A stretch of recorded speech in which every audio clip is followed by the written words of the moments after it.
현재 시각 8시 28분 지나갑니다. 저희 방송 외에도 다양한 주식 정보 원하시는 분들은 카카오톡 채널에서 머니랩 검색하셔서 친구 추가하시기 바랍니다. 시장 분위기가 진짜 하루가 다르게 급변하고 있습니다. 지난 주말에 이제 뉴욕 증시 유가라든지 아니면 이란전 장기화에 대한 우려 또 고용 시장 둔화 소식 나오면서 또 많이 출렁였는데 오늘 국내 증시도 좀 그 영향이 좀 불가피할 것으로 보여지죠. 네, 그렇습니다. 진짜 주말 사이에 많은 뉴스들이 중동에서 쏟아져 나왔죠. 예. 그리고 유가가 이렇게까지 급하게 뛸 줄은 참 지금 현재로서는 선물 흐름입니다만 WTI 아까 108도 봤습니다만 지금 106불 정도 하루에 16% 넘게 오르네요. 그리고 지금 브렌트유하고 거의 붙어버렸습니다. 한 5불 정도 이렇게 낮게 형성되더니 WTI가 이번에 확 같이 올라버리네요. 지금 프리장 봐서는 오늘 또 무슨 사이드카나 서킷 브레이크 등등이 예상되는 그런 날인데 어쨌거나 지금 힘든 국면 됐네요. 여러모로 지금 변동성 커지는 구간이기 때문에 사실 또 전략 세우기도 쉽지 않고 또 여러 가지 변수들도 많은 상황이고 그렇죠. 그런 만큼 지금 이란 핵 제거되면은 유가 단기에 급락할 것이라는 트럼프 대통령의 발언이 속보로 보도되고 있습니다만 트루스 소셜에 나오고 있는데 그래요. 지금 글쎄 이 정도 원유 유가의 혼란을 갖다가 백악관에서 예측을 못하고 했을까 싶기도 한데 근데 이 전쟁은 너도 모르고 나도 모르는 변수라서 그렇죠. 예전에 이라크 때도 보면은 맞아요. 지상군 투입하고 6주 얘기 나왔었는데 지금 몇 년 걸렸었잖아요. 그렇습니다. 자, 오늘 함께해 주실 분 모셔보도록 하겠습니다. 오늘 교보증권 김정은 리서치 센터장님 함께합니다. 어서 오세요. 어서 오세요, 센터장님. 저희 머니쇼 첫 출연이신데 어떻게 보면 근래 몇 년 중에 제일 힘든 시기에 또 그러게요. 네, 하필 테이프를 끊으셨습니다. 타임을 좀 잘 못 맞춘 것 같기는 하지만 또 얘기는 해야 되고 투자는 해야 되니까요.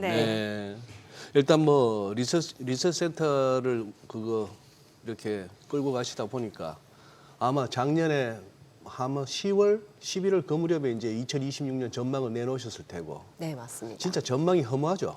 좀 많이 허무합니다. 실제로 저희도 2번 정도 수정이 있었습니다. 그만큼 장이 또 저희 예상보다 좀 다른 장이라서 제가 경험해보지 못한 또 장을 경험하다 보니까 어떤 면에서는 좀 신기하다, 또 배울 점이 있구나 이러면서 이제 시장 공부하고 있습니다. 그래요. 네.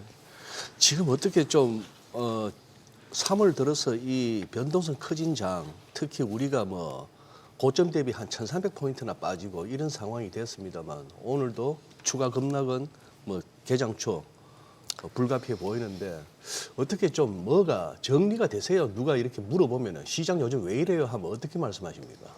아무래도 이제 아까 얘기하신 대로 전쟁은 저희가 예측 불허다 보니까 예상할 수 없는 수준이고요. 실질적으로 애널리스트들도 가장 큰 고민을 하는 게 시장 예상이 너무 다르게 이제 변동성이 높다 보니까 어떻게 대응할지 모르겠다 이런 얘기들을 하시는데 저 같은 경우에는 여기에서 대응을 한다기보다 어떤 현상이 일어나는지 그리고 실제로 저희가 접하는 뉴스들이 어떤 영향을 미치는지에 대해서 과거와 다른 점은 뭔지 그리고 우리가 예상할 수 있는 거를 그나마 다른 점들을 좀 찾아가는 과정으로 봐야 되지 여기에 너무 파묻혀 있으면 어떤 결론도 내리지는 못한다라고 조언하고 있습니다. 그러니까 뭔가 대응보다는 지금 일어나는 상황들을 좀 빠르게 좀 봐야 된다라는 거네요. 네, 맞습니다. 지금 주말 사이 여러 가지 뉴스 나오는데 가장 큰 뉴스는 유가 아니겠습니까? 네, 유가가 가장 염려되는 수준이기도 하고요. 그나마 다행인 건 이제 유가 상승에 대해서 보통은 저희가 유가를 120달러까지 사실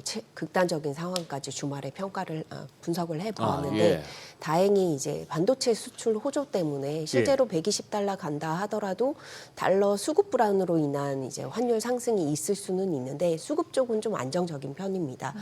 만약에 120달러를 간다면 월 기준으로 해서 40억 달러가 필요하게 되는데 저희가 지금 반도체 수출 호조로 월 100억 달러 정도 흑자를 내고 있는 상황이기 때문에 수급 상황은 단기적으로 크게 염려되는 수준은 아닐 것 같고요.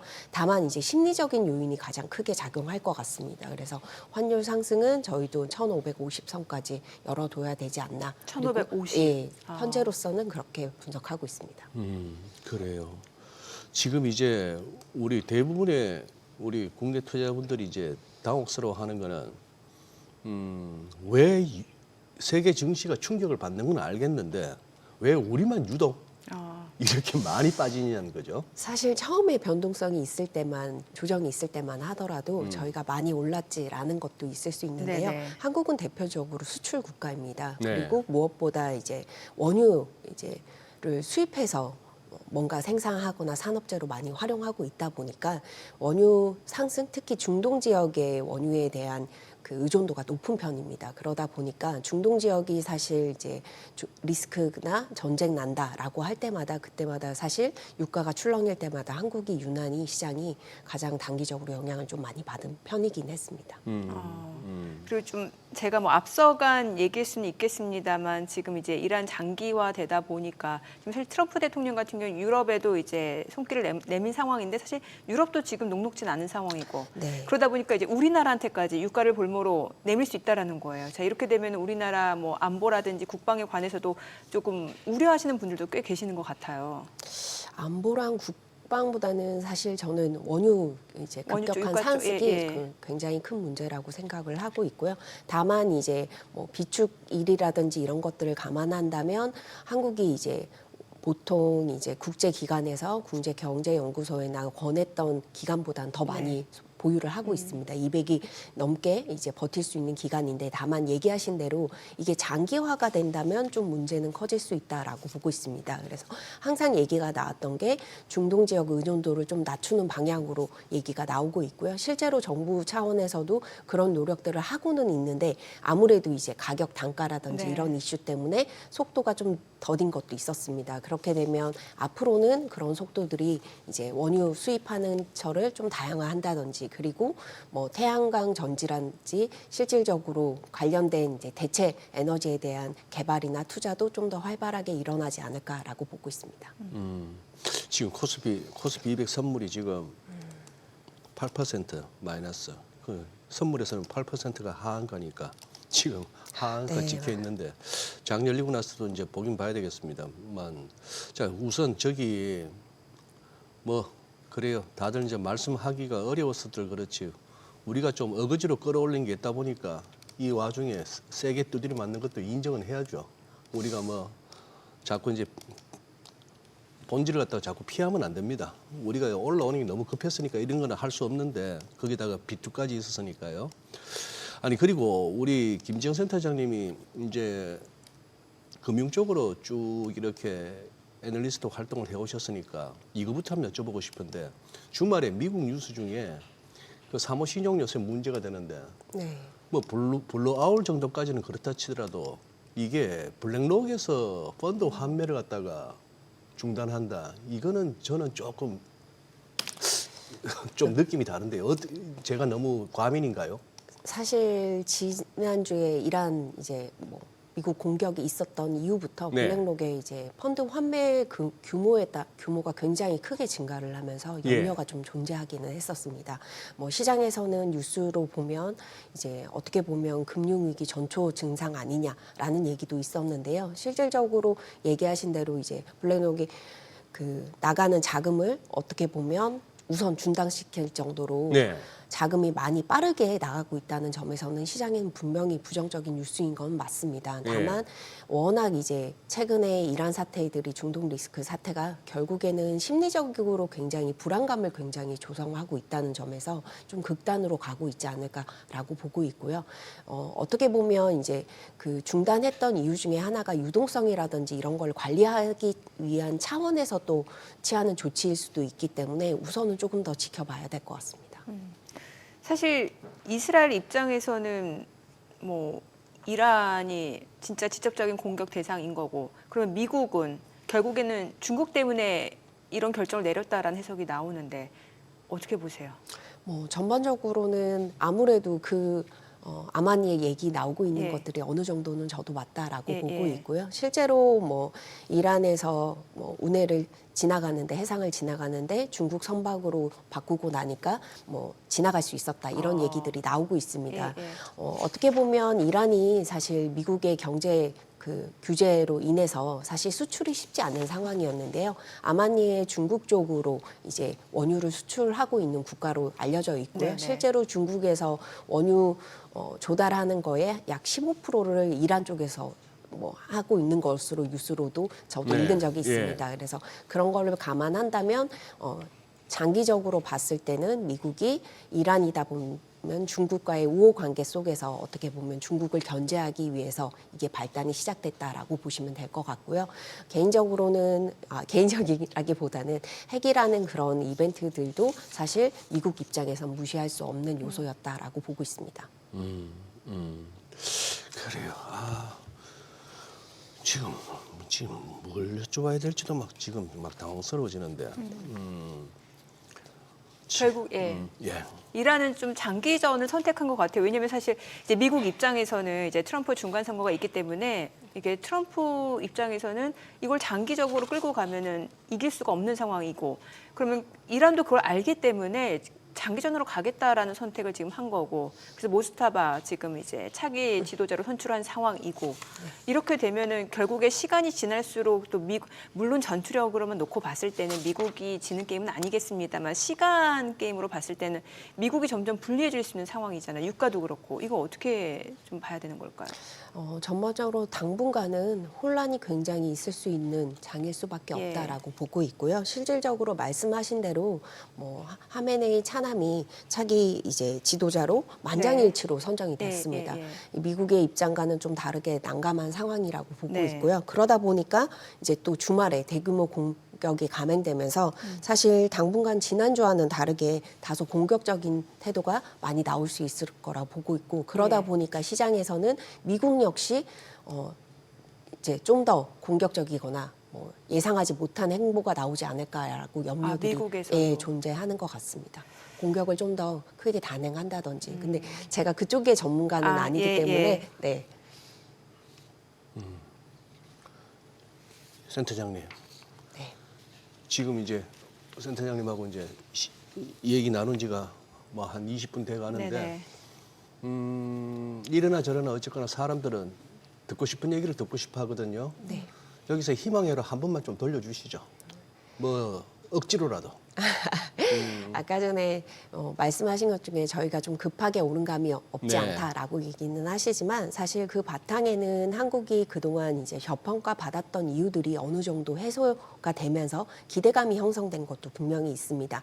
단순하게 비투자 이런 것도 물론 이제 유동성 효과라고 보실 수는 있겠지만, 저희는 작년부터 이제 유동성 장세에서 실질적으로 실적 장세로 이어지는 국면이 2026년에 시현되고 있다라고 보고 있고요. 네. 그렇게 했을 때는 첫 번째로 반도체 이제 실적 호조에 대한 기대감이 여전히 존재한다는 점, 그리고 두 번째로는 사실 외국인 투자가들이 꾸준히 순매수를 유지하는 이유 중에 하나가 정책 분야라고 보시면 될 것 같아요. 증시 부양 정책이라든지 예전과는 다르게 조금 일괄적이고 지속적으로 증시 부양 정책들이 나올 것으로 예상을 하고 있고요. 뭐 최근에 사실 코스닥의 순매수가 외국인들이 이제 반등이 급격하게 있었던 이유 중에 또 하나가, 어떻게 보면 그동안 문제가 됐던 요소들에서 정부가 발빠르게 대처하겠다, 이런 것들이 시장에서 호응이 있는 거라고 보고 있고요. 단순하게 자금이 몰려서 된다기보다는 여기에 실적 개선이랑 맞물려서 정부의 정책들이 좀 긍정적인 방향으로 갈 수 있다.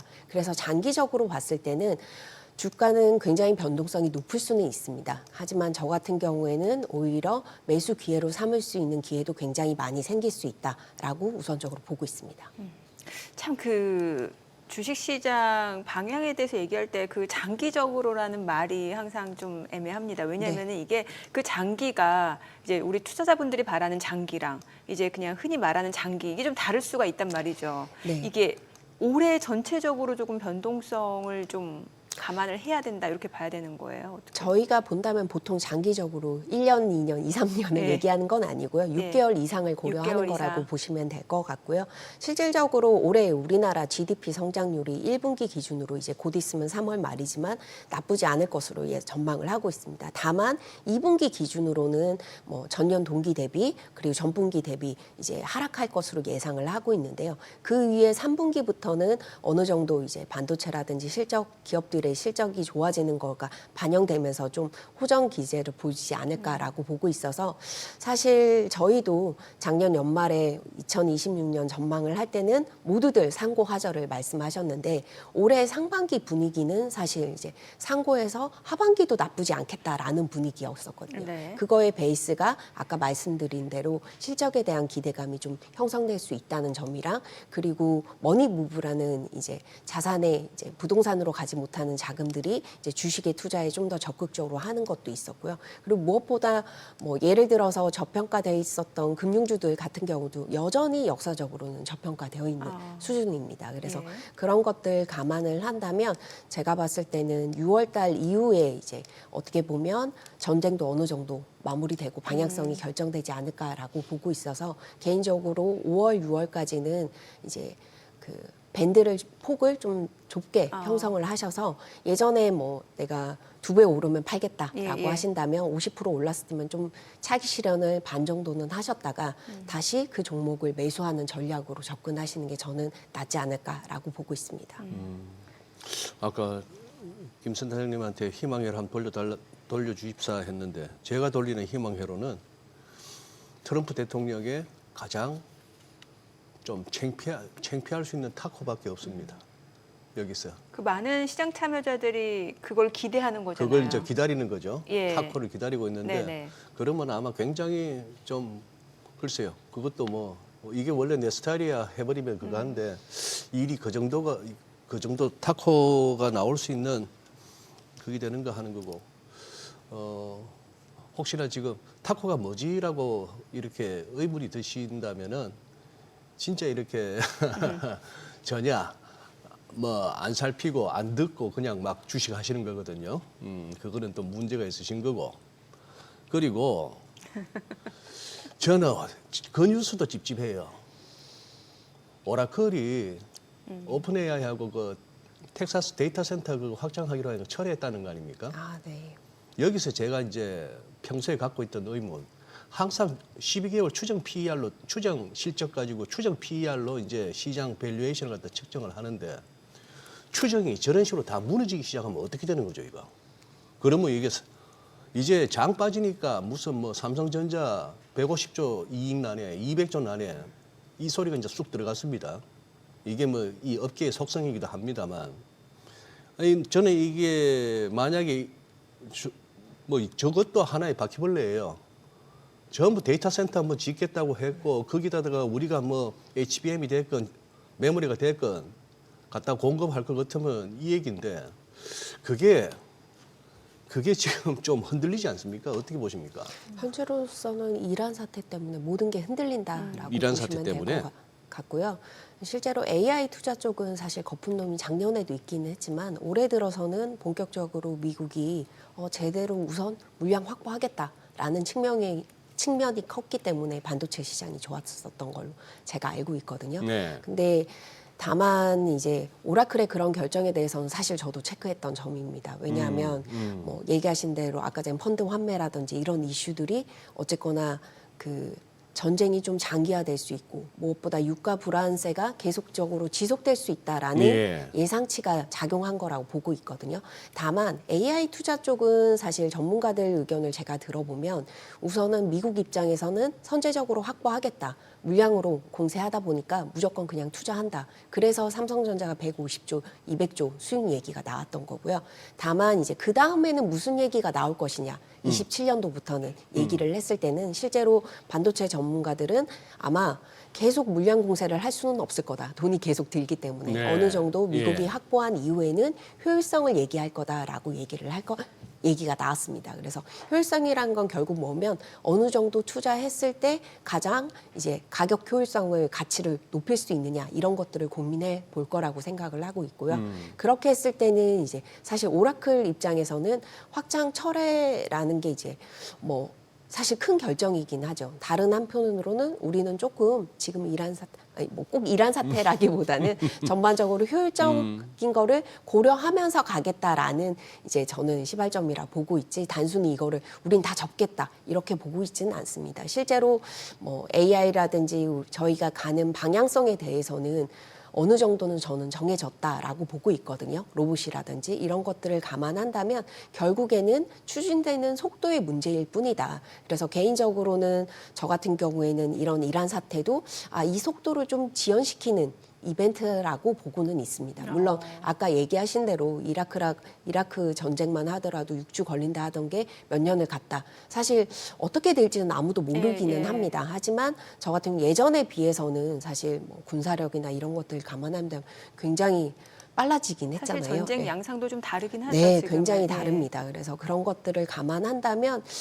글쎄요, 제 경험상으로는 방향성은 시간이 걸려도 가기는 하더라. 그래서 얘기하셨던 이제 AI, 오픈 AI, 오라클의 투자 같은 경우도 지연되는 것뿐이지 지금 당장 뭐 이걸 영원히 안 하겠다. 저는 이런 의미로 해석하고 있지는 않습니다. 다만 공식적인 입장이 만약에 그렇게 나온다면 이건 정말 좀 당분간 주식시장이 쉽지 않겠네라고 해석할 수 있을 것 같습니다. 지금 시장이 워낙 이렇게 어수선하다 보니까 여러 가지 악재들이 막 지금 속출하는 느낌인데 지금 정리해보면 유가가 일단 큰 변수가 될 것 같고 여기에다 이제 사모대출, 이제 잠재적인 리스크로 자리 잡고 있는 상황이고 또 이제 미국 같은 경우는 고용 둔화 이러니까 유가 급등하고 맞물려서 유가가 급등하니까 이제 뭔가 기대 인플레이션 높아지고 그러다 보니까 근데 고용은 안 좋아지고 이러니까 스태그플레이션 우려가 다시 나오고 있단 말이죠. 그런데 이렇게 스태그플레이션 얘기 나오면 사실 우리 시장이 아무리 정책적으로 뒷받침되고 뭐 그동안 이제 여러 가지 펀더멘털 뒷받침된다 하더라도 우리만 또 홀로 갈 수는 없는 상황이기 때문에 자, 미국의 어떤 경기 상황은 어떻게 저희가 봐야 될까요? 사실 올해 미국 경기는 나쁘지는 않습니다. 네. 전반적으로 분석했을 때는 나쁘지 않다라고 보고 있고요. 다만 이제 스태그플레이션은 미국의 기준금리 인하를 좀 지연시킬 요소라고 재료라고 보고 있습니다. 전반적으로 봤을 때 올해 시장 컨센서스가 미국 연준이 이제 연 2회 정도 그 기준금리 인하를 할 것이라 네. 예상을 하고 있었는데요. 어떻게 보면 고용 지표 이제 부진보다는 이제 이란 사태로 인한 유가 상승으로 인해서 인플레이션에 대한 우려가 커지고 있는 상황이기 때문에 당분간 미국이 이제 기준금리 인하도 좀 힘들지 않나라고 시장에서는 생각하고 있는 것 같습니다. 네. 자, 지금 시각 8시 50분 지나갑니다. 오늘 양시장 호가 상황 좀 체크해 보겠습니다. 먼저 코스피 예상 체결지수부터 확인해 보겠습니다. 지금 코스피는 4% 하락 예상됩니다. 지금 호가에서는 5,337로 집계가 되고 있고요. 코스닥도 3.9% 하락 예상됩니다. 1,108로 나타나고 있습니다. 시가총액 상위 종목 예상 체결가 보겠습니다. 삼성전자 오늘 6% 하락 예상됩니다. 지금 호가는 17만 6,900원, 17만 8,500원. 변동성이 굉장히 큰 모습이고 또 SK하이닉스도 4.5% 하락 예상됩니다. 88만 4천 원으로 집계가 되고 있고요. 현대차입니다. 7% 하락 예상됩니다. 호가 51만 원. 삼성전자 우선주도 7% 하락 출발 예상되고 있고요. LG에너지솔루션은 약보합 출발 예상됩니다. 삼성 바이오로직스가 0.4% 하락 예상됩니다. 지금 호가는 164만 원으로 나타나고 있고요. 한화 에어로스페이스는 보합 예상되고 있고요. 두산 에너빌리티가 지금 10% 급등이 예상되고 있습니다. 호가 10만 8,100원이고요.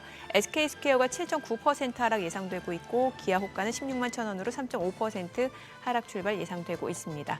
코스닥 시가총액 상위 종목 예상가도 보겠습니다. 에코프로가 5.4% 하락 예상됩니다. 호가는 16만 700원, 알테오젠 3% 하락 예상되고 있고요. 에코프로비엠 호가는 18만 5천 원으로 8.6% 하락 예상되고 있습니다.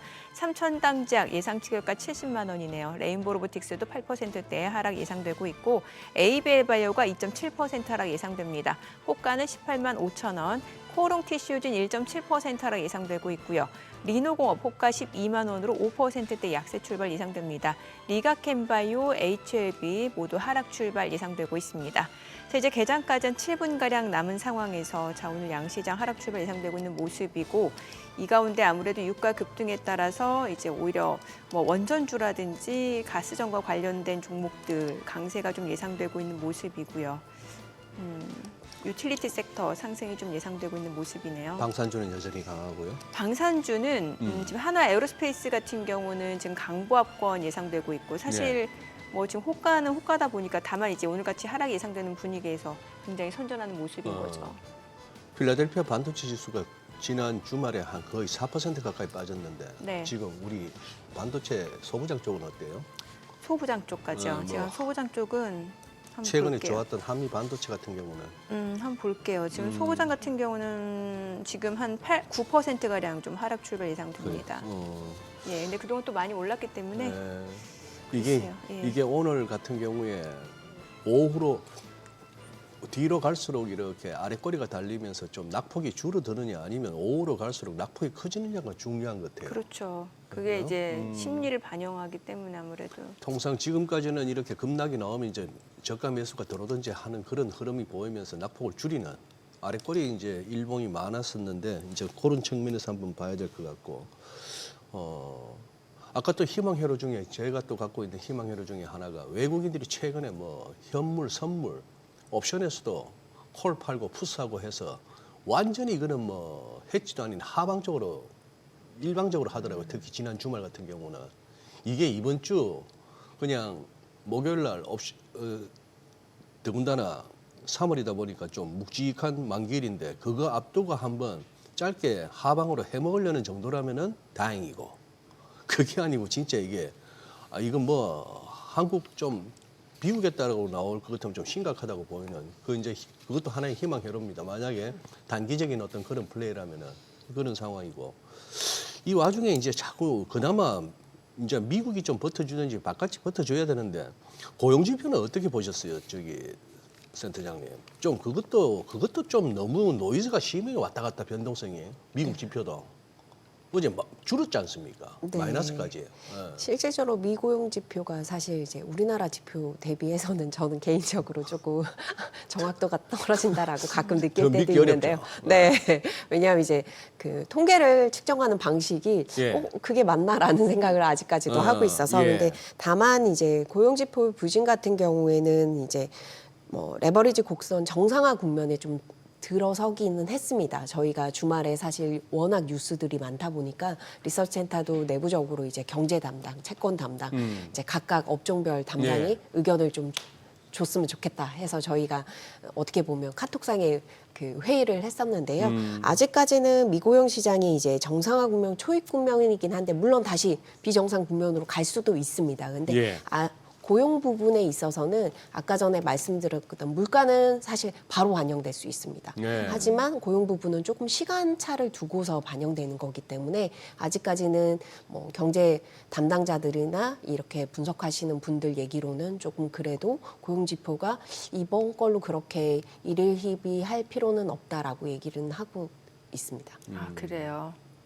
그래서, 실제로 저도 예. 어제 지인을 통해서 예. 되게 좀 유가 부분에 있어서는 굉장히 민감하구나라고 느꼈는데 제 지인 중에 이제 조그만 자영업을 하는데 실제로 지지난주에 이제 이란 사태 터지자마자 이제 그 경유값 오르면서 이제 뭐 물량 가야 바로 이제 업체에서 예. 연락이 왔다 하더라고요. 1.6배로 우리 올릴 수밖에 없다. 운송료가 올랐다라고 예. 해서 이 부분은 진짜 민감하게 작용할 수밖에 없는 부분이구나라고 저도 생각이 들어서 아무래도 저도 올해는 유가 부분을 가장 민감하게 당분간 단기적으로 볼 수밖에 없다. 근데 이런 부분에 있어서 심리적인 요인이 못해도 이번 달까지 저는 지금 오늘 뭐 지난주 주말 같은 시장 분위기나 뉴스를 분석을 해본다면 실질적으로 심리적인 요인이 못해도 1, 2주는 갈 것 같다라고 보고 있습니다.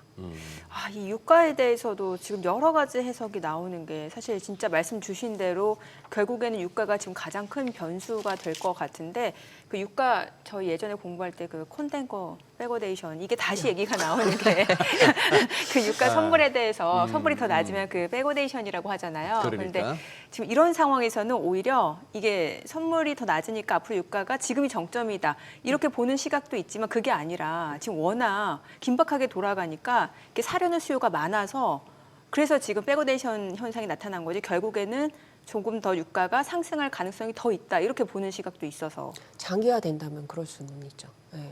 근데 뭐 유가라는 게 워낙 예민한 부분이기도 예. 하고요. 어느 정도는 아까 얘기하신 대로 트럼프의 중간 선거라든지 이런 것들 감안한다면 좀 협상이 들어가지 않을까라고 또 시장에서는 기대감도 그러니까 제가 계속해서 심리적인 요소가 계속 크게 작용할 거다라고 예. 말씀드리는 것 중에 하나가 어떤 조치도 나오지는 않을 거예요, 명확하게는. 하지만 뉴스에 따라서 시장이 출렁거릴 가능성이 너무 높기 때문에 개인적으로는 여기서 뭐 공격적으로 매수를 하겠다 이런 거보다는 찬찬히 보시면서 뭐 내 목표 수익률 어느 정도 왔다라고 보신다면 좀 일부 정리를 하셨다가 추격 매수를 하는 관점에서 생각을 하시는 게 더 좋을 것 같습니다. 춤에 쉽지 않은데. 그래요. 소장님 어떤 생각하시는 거예요? 춤에보다도 당장 오늘 이제 네, 장 오늘은- 열렸을 때 우리 투자분들이 어떻게 하셔야 되나 진짜 고민스러우실 것 같아요. 왜냐하면 이게 학습 효과라는 게 네. 사실 이제 예. 지난주잖아요. 얼마 되지도 않았어요. 예. 지난주 이틀 연속 시장 폭락하는 거 보고 음. 그때 첫날 폭락할 때 사셨던 분들은 다음 날 약간 멘붕일 수 있었거든요. 화요일 날 샀던 분들은 수요일 날 멘붕이 왔고 그렇죠. 근데 수요일 예. 날 그걸 갖다가 막판에 사셨던 사서 분들은 이익을 또- 시켰던 분들은 그 다음 날 완전 대박이었고 그렇죠. 그래서 오늘 같이 하락이 나올 때 이게 좀 며칠 지속이 될 거냐, 아니면 오늘 단계 끝날 거냐, 이에 대한 판단에 따라서 본인들의 일단 좀 행동이 달라질 것 같아요. 매매 패턴이. 그러니까 예. 어떻게 보면은 지난주 화수 이틀에 걸쳐서 이렇게 급락했던 그걸 갖다가 목요일 날 그 낙폭의 절반을 갖다가 딱 돌리더니만 그러니까요. 그다음에 금요일 날은 목요일 날 돌렸던 그 절반의 고점을 넘지 못하고 이렇게 해서 저는 주말에 그게 없으면은 특별한 악재가 없이 좀 이렇게 넘어가 주면은 조금은 더 기술적으로 이렇게 반등을 조금 더 갔다가 C파가 나오려나 했는데 오늘 조금 무서운 C파가 나올 것 같네요. 그러니 3월 들어서 쿵 했던 그게 이제 기술적으로 조정 A파라면은 그 다음에 한 이틀 나왔던 그게 B파라면은 이게 좀 C파. 근데 이게 지금 일단 뭐 몇십 초 안 남았으니까 김지영 센터장님 더 괴롭히기보다도 우리 정민앵커의 촉이나 들으면서 그냥 개장 시세 들어야겠다. 오늘 어떨 것 같아요? 아래 꼬리?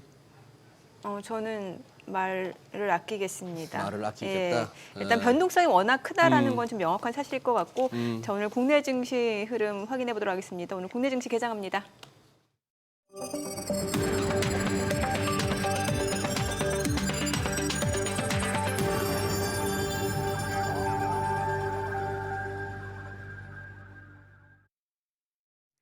네, 3월 9일 월요일 국내 증시 개장했습니다. 진짜 롤러코스터 맞습니다. 지금 뭐 하루하루 다르게 여러 가지 뉴스들이 쏟아져 나오고 있는 상황에서 시장 변동성도 굉장히 커지고 있고 공포지수도 급등하고 있습니다.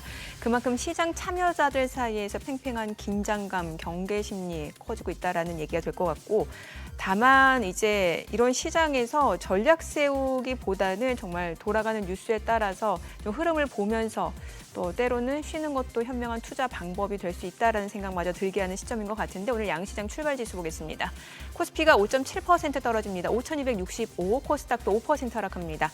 1,090이죠. 양시장 하락 출발이고요. 시가총액 상위 종목 시초가 보겠습니다.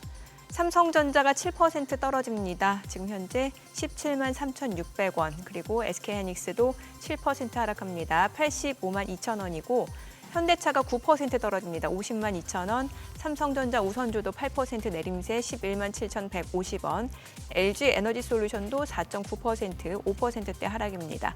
35만 8천 원이고, 삼성 바이오로직스가 5% 떨어집니다.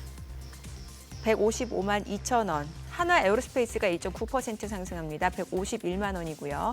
SK스퀘어가 9% 하락합니다. 50만 원이고, 두산 에너빌리티가 1.3% 떨어집니다. 96,700원, 기아가 9% 하락하네요. 코스닥 시가총액 상위 종목 시초가도 보겠습니다. 에코프로가 6.4% 하락합니다. 15만 9천 원이고, 알테오젠도 6% 내림세로 35만 500원, 에코프로 BM도 4.9% 하락 중이고요. 삼천당제약, 레인보로보틱스 모두 7%대 하락이고, 주가 71만 원, 76만 6천 원 흐름 이어지고 있고요. 그리고 에이벨바이오가 5% 떨어집니다. 18만 700원, 코오롱티슈즈 2.3% 내림세고, 리노공업, 리가캔바이오 모두 7%대 하락이고요. HLB 48,200원으로 지금 현재 48,500원, 4.5% 하락 흐름 이어지고 있습니다. 자, 오늘 시장에서 특징을 보여주고 있는 섹터 종목들 체크를 해보도록 하겠습니다. 오늘 보시게 되면 해운주가 급등을 하네요. 흥하해운이 10% 급등합니다. 2,830원 선. 그리고 STX 그린로지스가 6% 강세입니다. 7,610원. 대한해운도 2% 상승세고요.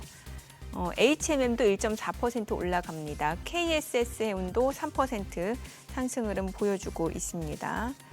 자, 그리고 정유주들, 또 LPG 관련주들, 셰일가스 관련주들 아무래도 이제 유가가 급등하다 보니까 올라가고 있는데 지금 S오일이 5.7% 상승합니다. 137,100원이고 GS, SK이노베이션, 한국석유, 흥구석유가 두 자릿수 상승률 보여주고 있습니다. 26,100원, 31,350원, 각각 12%, 13% 급등 흐름을 나타내고 있는 모습이고 그밖에 중앙에너비스도 18% 급등합니다. 지금 34,650원 그리고 극동유화도 11% 급등하는 모습이고요. 대성산업도 8.4% 올라갑니다. 그리고 포스코 인터내셔널도 11%. 포스코 인터내셔널 같은 경우는 지난주 이제 목요일, 금요일, 오늘까지 지금 사흘 연속 급등 흐름 좀 이어지고 있는 모습이고요. 이 정도 좀 보시면 될 것 같고 지금 종목별로 그래도 빠르게 좀 양봉으로 전하는 종목들 많이 올라가고 있습니다. 그리고 비료 관련주들도 올라가요. 아무래도 이제 곡물가 급등 좀 예상하시는 분들이 많은 것 같습니다. 남해화학이 22% 급등합니다. 9,240원. 그리고 조비도 17% 넘게 올라갑니다. 17,180원 선. KG케미칼, 롯데정밀화학, 효성 OMB 모두 두 자릿수 상승률입니다. 롯데정밀화학 같은 경우는 57,000원으로 11% 급등 중이고요. 효성 OMB도 12% 급등합니다. 남해화학이 21% 급등이네요. 자, 오늘 수급 상황 좀 체크를 해보도록 하겠습니다. 오늘 유가증권 시장에서는 개인 투자자가 3,229억 원 순매수에 나서고 있고요. 외국인과 기관 각각 1,932억 원, 1,427억 원 순매도입니다. 코스닥에서는 개인 투자자가 509억 원 매도 우위고 외국인은 858억 원 순매수, 기관은 158억 원 매도 우위를 나타내고 있습니다. 환율 체크하겠습니다. 지금 달러 인덱스가 거의 100까지 올라온 상황에서 달러 환율도 많이 올라갑니다. 16원 60전 상승한 1,493원에 개장이 됐습니다. 와, 진짜 유가 오르고 달러 환율 급등하고 시장 변동성도 커지고. 10년물 국채 선물은 1.4 그렇게 원빅 반 가까이 빠지네요. 금리가 엄청나게 튀고 있다는 얘기입니다. 그렇죠. 네. 3적 아니고 3고죠 지금. 그렇죠. 고유가, 고환율, 고금리. 예. 어쨌거나 뭐 힘든 장은 됐고 외국인들 코스닥만 사고 있고 그러네. 확실히 낙폭도 코스닥이 적긴 적네요. 시장에서 보니까 좀 코스피하고 코스닥을 바라보는 데 있어서 그나마 지금 이 소나기가 내리는 와중에도 코스피보다 코스닥이 조금 더 이렇게 긍정적인 것 같아요. 시장 또 분위기는. 코스닥 액티브 펀드 나온다고 액티브 하니까. 펀드. 네, 내일 출시된다라고 그게 했습니다. 언제부터인가요? 내일인가요? 내일. 네, 내일인 걸로 알고 예. 있습니다. 지금 또 증권사에 그거는 RIA 그 서학개미들 들어오는 거 그거는 작업이 어느 정도 되고 있습니까, 센터장님? 죄송한데 제가 그 왜 예. 그 리쇼어링 인베스트먼트 어카운트라고 왜 서학개미들 정리하고 돌아서 네네. 뭐 양도세 안 맞고 뭐 이런 거. 제가 정확하게는 모르는데 예전에 최근에 이제 코스닥 시장이나 뭐 네. 그런 보면 돌아오는 흐름이 좀 긍정적으로 바뀐 건 분명히 맞는 것 같습니다. 그래요. RIA 계좌하는 것은 저쪽에 딴 데 물어봐야지. 리서치 하시는 분한테. 그러니까. 아니, 누나 궁금한 거 빨리 여쭤보세요. 갑자기 저한테 누나라 그러세요. 아, 예. 아니, 정민혜 의원님. 아니, 그거 저한테 사석에서 하시는 말씀이잖아요. 아니요. 저는 예. 저보다 돈 많은 사람은 다 누나고 형입니다. 아, 나이 제가? 누나고. 아, 소장님 그렇게 막말하시면 안 돼요. 그래요? 예. 아니 그나저나 이제 그러면은 지금 이제 센터장님은 이제 한 상반기, 그러니까 넉넉 잡아서 이제 상반기 지나서 이제 한 6월 지나서쯤은 좀 시장이 어느 정도 안정된 모습으로 이어질 수 있다 이렇게 보시는 거고, 네. 유가라든지 환율도 그러면 좀 안정될 거라고 보시는 거예요, 어느 정도는? 그 정도 기간이 지나면 아마 뭐 이란 사태도 방향성이 예, 예. 좀 정해질 거라고 보고 있습니다. 그래요. 어떤 섹터를 그러면은 그때를 대비해서 뭐 지금은 당장 매수해라 이런 뜻은 아니고.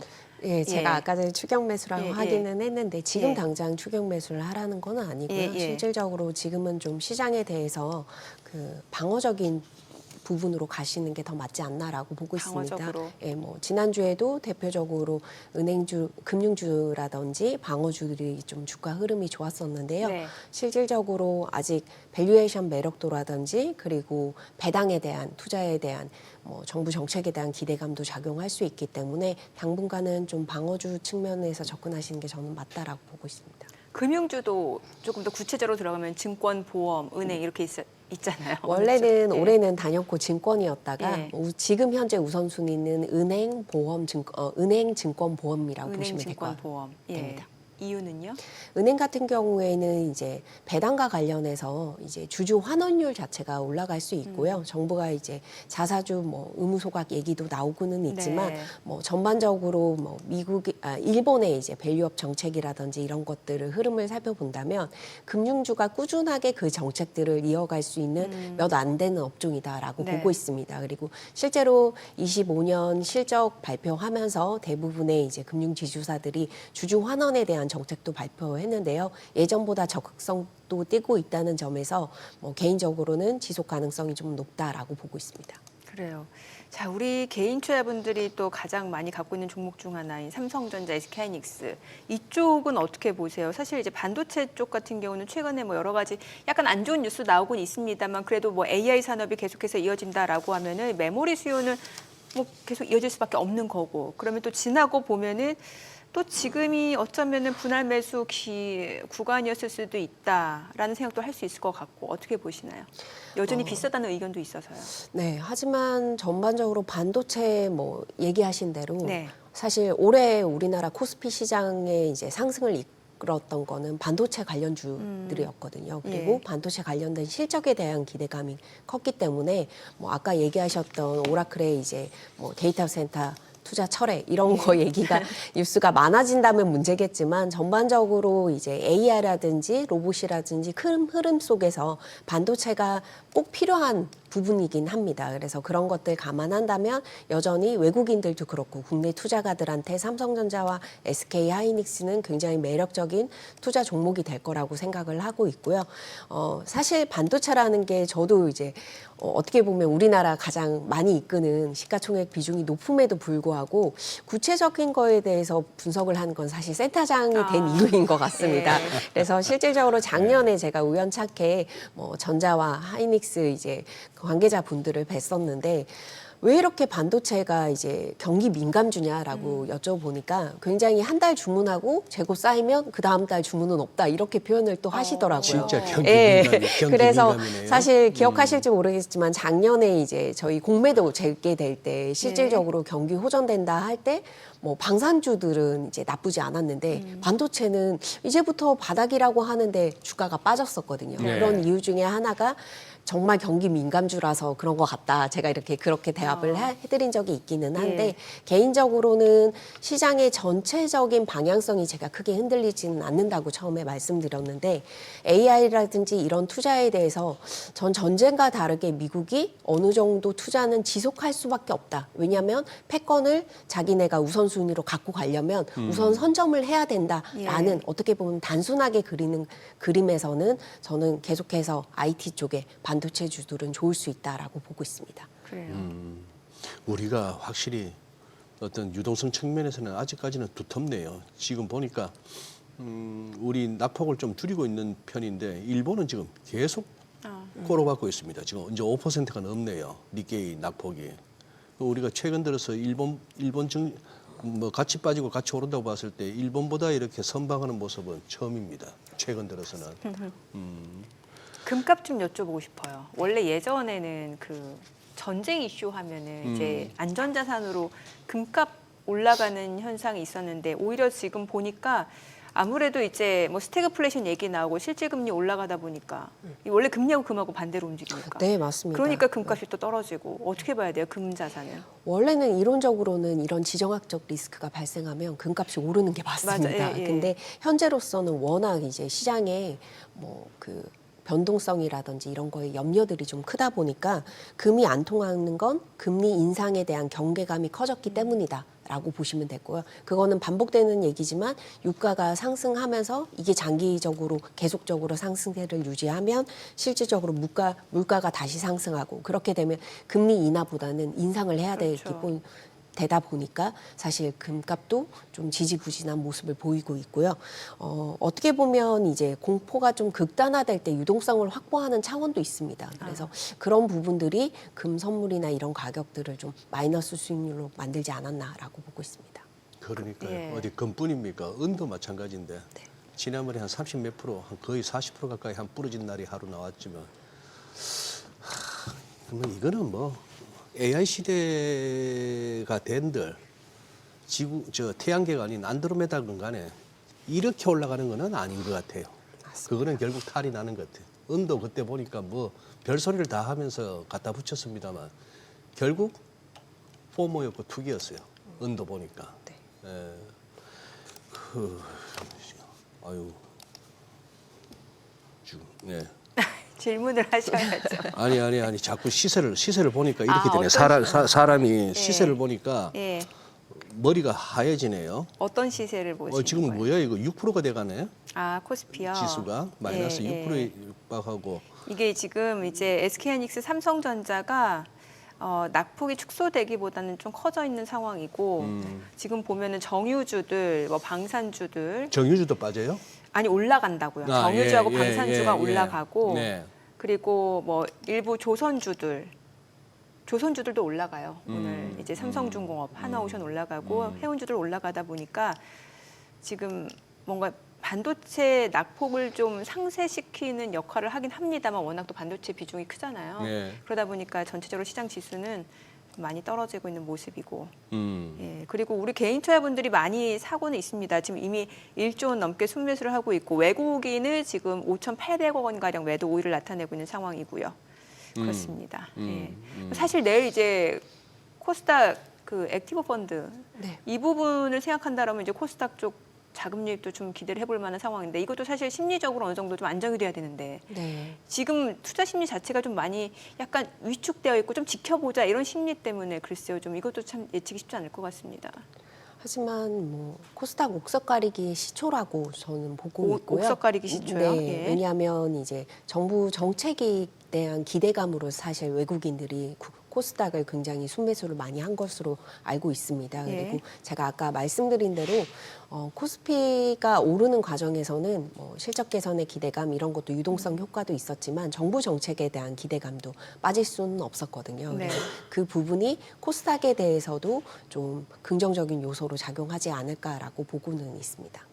그럼 코스닥 쪽이라고 하면은 뭐 가장 많이 차지하는 섹터가 이제 바이오 쪽이잖아요. 근데 바이오 같은 경우 또 이번 달에 여러 가지 학회도 있고 그리고 사실 그동안 약간 소외된 측면도 있다라고 본다라면 바이오도 좀 좋게 볼 수 있을까요? 어떻게 보세요? 실제로 외국인들이 바이오를 좀 많이 사기는 아, 했는데요. 그래요? 좀 염려되는 거는 이제 바이오는 대표적으로 금리 인하 그러니까요. 때 예. 긍정적인데 금리 인상 이슈가 나오면 또 바이오들이 좀 힘들지 않을까라고 예상을 하고 있습니다. 그럼 결과적으로는 조금 포트폴리오를 좀 안정적으로 구성해가는 지금 당분간은 전략이겠다. 그렇게 하시는 게 제일 좋을 것 같습니다. 그래서 앞서서 이제 그 금융주 쪽 네, 하고 이제 반도체는 조금 저가 매수, 좀 분할 매수 차원. 네. 또 뭐가 있을까요? 뭐 추가적으로 아까 뭐 얘기하셨던 단기적인 거기는 하지만 뭐 석유화학이라든지 뭐 해운 쪽도 좋을 수는 있겠는데 해지 차원에서. 예, 코스닥 쪽은 여전히 저는 반도체 장비주나 이런 쪽에 선제 투자하는 차원에서는 지금부터 좀 매수 전략을 한번 고려해 보시는 것도 나쁘지는 않다라고 보고 있고요. 물론 이제 장이 이렇게 빠지는 상황에서는 뭔가 사기도 쉽지는 않으실 겁니다. 근데 그렇죠. 뭐 저 같은 경우는 아까 계속 희망 회로를 말씀해 주니까 예, 예. 저도 고민을 하다 보니까 제가 공교롭게 이제 97학번 IMF 세대 시작하면서 이제 예. 학번을 맞이했고요. 제가 회사에 첫 취업을 하자마자 한 달 반 만에 9.11 사태가 터졌습니다. 예. 그러다 보니까 저 같은 경우에는 사실 제가 9.11 사태 때 굉장히 혼란스러웠었거든요. 막 장이 빠지는 걸 보면서 아까 말씀하셨던 어떤 것들은 오르고 반도체는 떨어지는데 그야말로 모든 업종이 빠지는 걸 제가 경험하다 보니까 그거 대비해서는 시장이 그래도 한국이 원유 의존도가 높기는 하지만 경제 체력이 많이 좋아진 게 아닌가. 그러니까 사실 이런 얘기가 뭐 도움이 될까 싶기만은 하지만 개인적으로는 제가 생각하기에는 이제 저 같은 경우도 리서치 센터를 이끌다 보니까 젊은 인력들이 더 많습니다. 그러다 보면 이제 지난주 장이 가장 힘들었던 장이긴 해요. 그동안 올라서 이제 주가가 너무 올라서 힘들었다면 지난주 같은 경우 너무 변동성이 너무 높다 보니까 이렇게 뭐 6천을 바라보다 갑자기 5천대로 떨어지는 거가 자기들은 처음 경험한다라고 얘기를 하는데 네네. 이제 제가 조용히 9.11 사태 때를 경험해서 그런지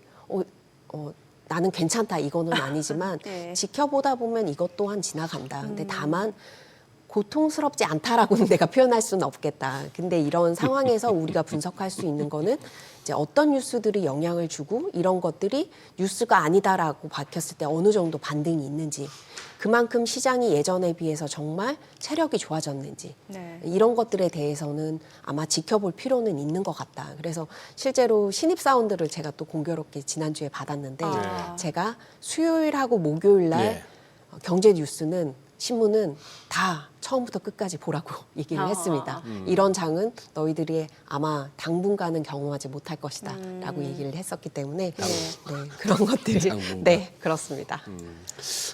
그러니까 대학 들어가실 때가 IMF 호동 97년이고 입사하셨을 때가 9.11 터진 2001년이다. 네, 맞습니다. 그 험한 꼴을 다 입학과 입사 때 보셨다. 네, 개인적으로는 왜 이렇게 운이 없지라고도 생각을 했는데 지나고 보니까 뭐 제가 그 과정에서 실질적으로 IMF 때는 학생이었으니까 잘 몰랐습니다. 그래서 개인적으로는 이제 주식시장 이제 운용사에서 첫 직장을 시작했는데 일부러 논문들을 찾아봤었어요. 왜 우리나라가 그런 일을 겪었는지. 그래서 그런 것들을 하다 보면서 금융이 제조업 대비해서 발전이 부족하다 해서 제가 금융을 선택하게 됐고요.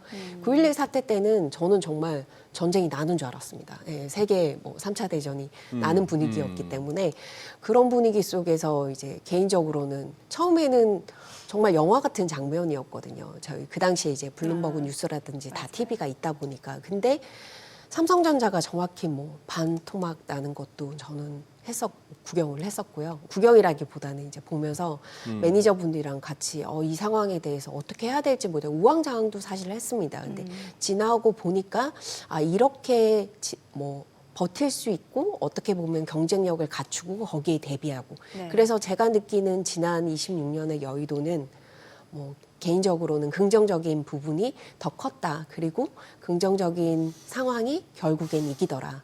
다만 이제 무리하게 투자하고 이런 부분에 있어서는 조금 아까 말씀하신 대로 급격하게 오르거나 이럴 때는 탈이 나더라. 그리고 아까 전에 미국 국채 얘기도 하셨는데 장기채가 급격하게 오를 때는 어쨌거나 시장에서 굉장히 염려하는 부분들이 커진 거는 맞습니다. 그래서 이럴 때는 단순히 투자를 좀 적극적으로 하시기보다는 어느 정도 정리를 조금 하시면서 지켜보는 차원이 더 나을 거라 보고 있고요. 다만 얘기하셨던 학습 효과도 무시할 수는 없기 때문에 아마 뉴스에 따라서 하루는 오르고 하루는 떨어지고 이 상황이 반복될 거라 보고 있습니다. 그 속에서 제가 사실 확인하고 싶은 거는 애널리스트로서는 시장이 얼마나 또 버틸 수 있느냐 이런 부분들이 우리나라 향후에 국내 주식 시장이 견뎌내는 체력이 되지 않을까 보고 있습니다. 네, 오늘 내용 잘 들었습니다. 고맙습니다. 네, 감사합니다.